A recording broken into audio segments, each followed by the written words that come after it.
Why? You son of a bitch!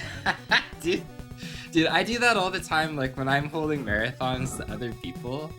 I'll just like literally throw them why. I know how it feels now.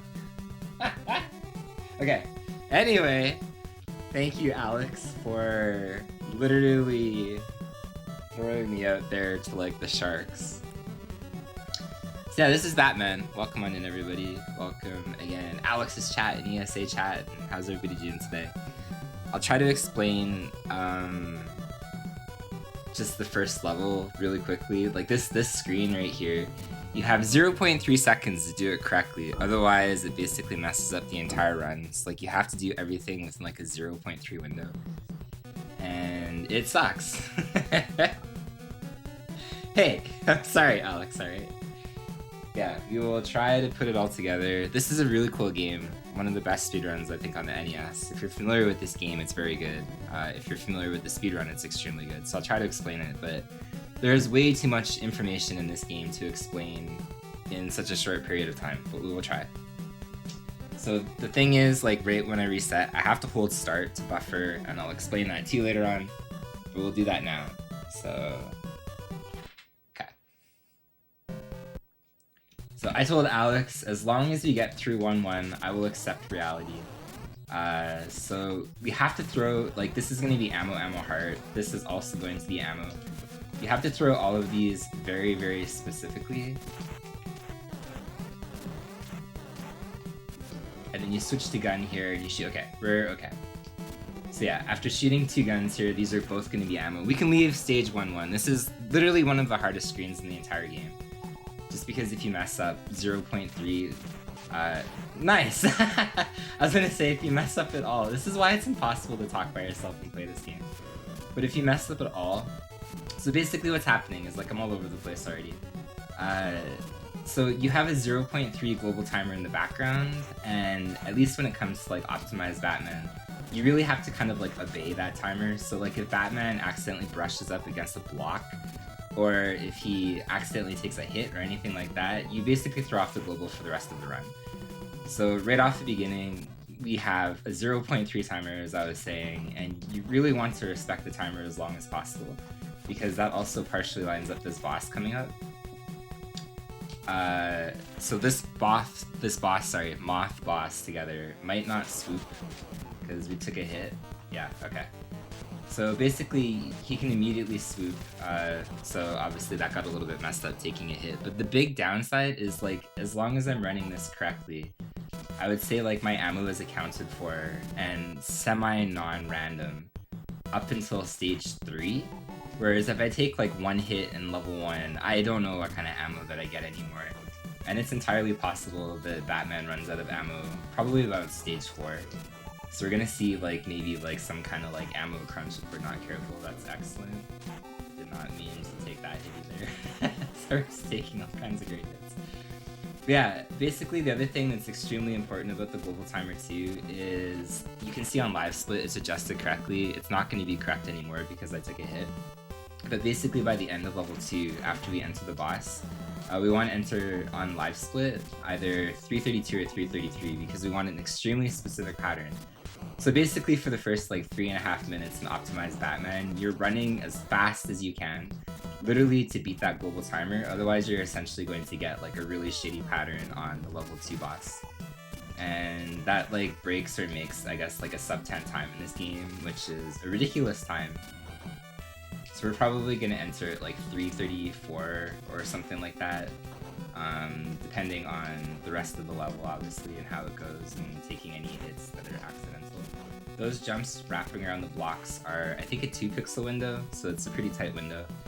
And I think that's what makes like this entire speedrun tough, is there's like a bunch of like 2 pixel, kind of like 2 frame, 3 frame, 3 pixel windows. Some stuff is like 1 pixel, and it's just like every screen has like some stupid thing in it where there's not really like a break. I guess like your break comes at 4-2, so it's like later in the run. That screen doesn't have anything. This jump that I'm skipping right here, you can jump over that gap, is also a 2 frame window. There's a 1 frame window that I didn't go for at the beginning of this level, so again, there's just like all kinds of stuff that's great. So yeah, we're gonna enter here, probably 335. Oh, way later. So that's gonna be 2 low shots, 338. So I have to jump through this shot.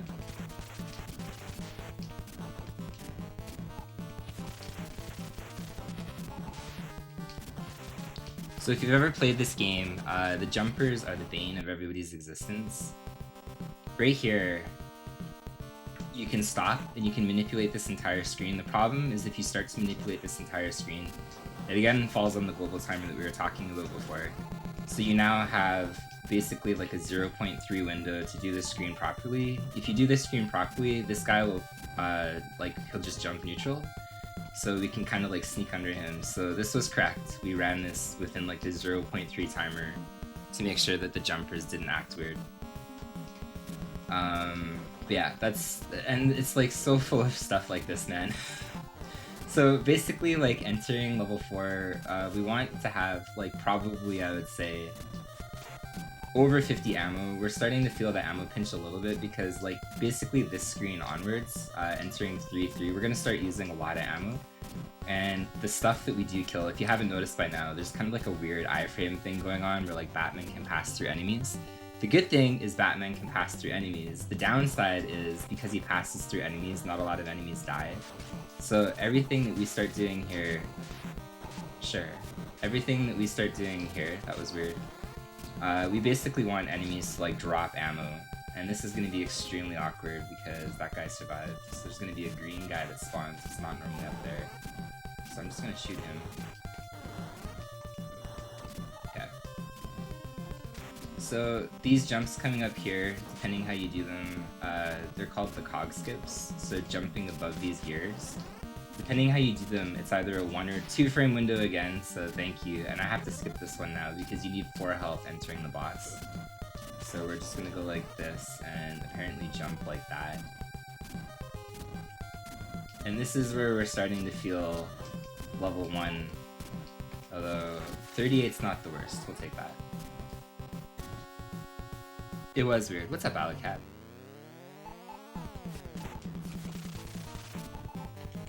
Oh, that's so bad.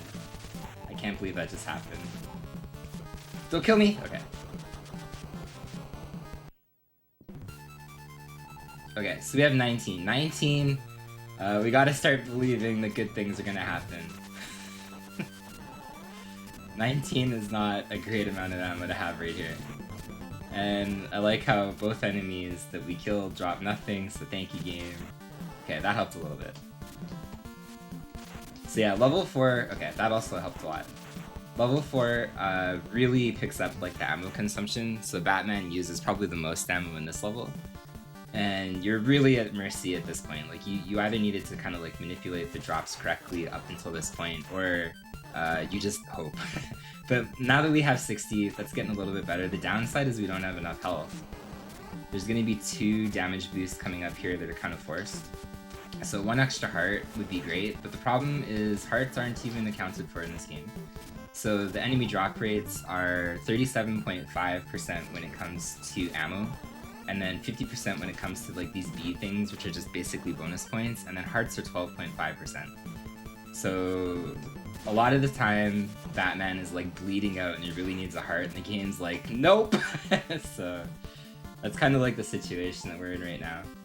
So we're gonna take a small little random strat where we wait here so we can fall in between these gears correctly. And that dude above me is a 2 frame window. So, oh, thank you, heart. So we're going to do, I'll explain that after, hopefully it not fail here. Whoa! Okay. That's scary. Alright, we're supposed to hit that guy with the dirk, but apparently we didn't need to do that. You know what? I'm fine with that. This is where it gets really hard to talk by yourself. Okay.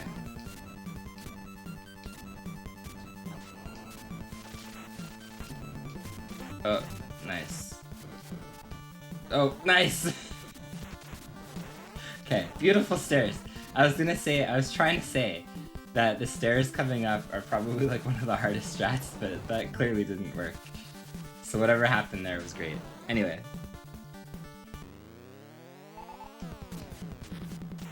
So this boss isn't. Oh my god, it's impossible to talk. This boss is completely frame based, so depending on the frame that you get here determines the pattern. And we were holding start at the beginning of the game, which I didn't even explain yet, because there's just way too much to explain in the speedrun. Because the end boss is the Joker, and if you hold start at the beginning of the game, it actually manipulates the Joker pattern right from the beginning. So on reset, you have to be holding start, and every boss fight, after you kill a boss, you hold start, and that will make the Joker shoot one bullet. Otherwise, the Joker is like this insane random piece of shit.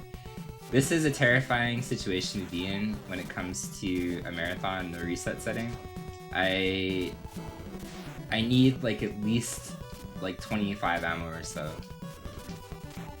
So this guy has to drop ammo, otherwise I have to like farm coming up here. Otherwise you basically get like soft blocked. The next boss coming up needs at least like 23 ammo to kill. Do you have ammo? Oh, okay, it's gonna be close. That was a very clutch, like literally final ammo drop.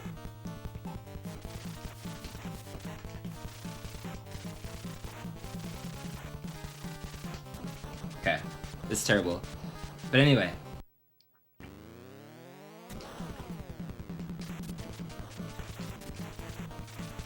Uh-oh. Okay. Alright, let's just take every... You know what? Whatever, man. He's dead. So, the previous boss, looping him like that was a 2-pixel kill. Joker is supposed to end on a 1-frame window where you kill him. But yeah, that was also terrible. That was not how the Joker fight is supposed to go. The Joker glitch was missing, alright? Donkey Kong Jr. math where, Alicon, huh? But yeah, so basically, Batman, really cool speedrun. Honestly terrifying in a marathon setting, like so much can go wrong. Like this game, you could run it 100 times in a row and you're never gonna get probably the same run twice in a row. Like it's incredibly volatile. It's very difficult. But yeah, overall, hope you enjoyed it. We have Neo up next with something I'm unfamiliar. Sorry, I don't know what it is, but I know that Neo is next. So good luck, Neo. And thanks, Alex, for having me. And hope you guys enjoy the rest of the marathon.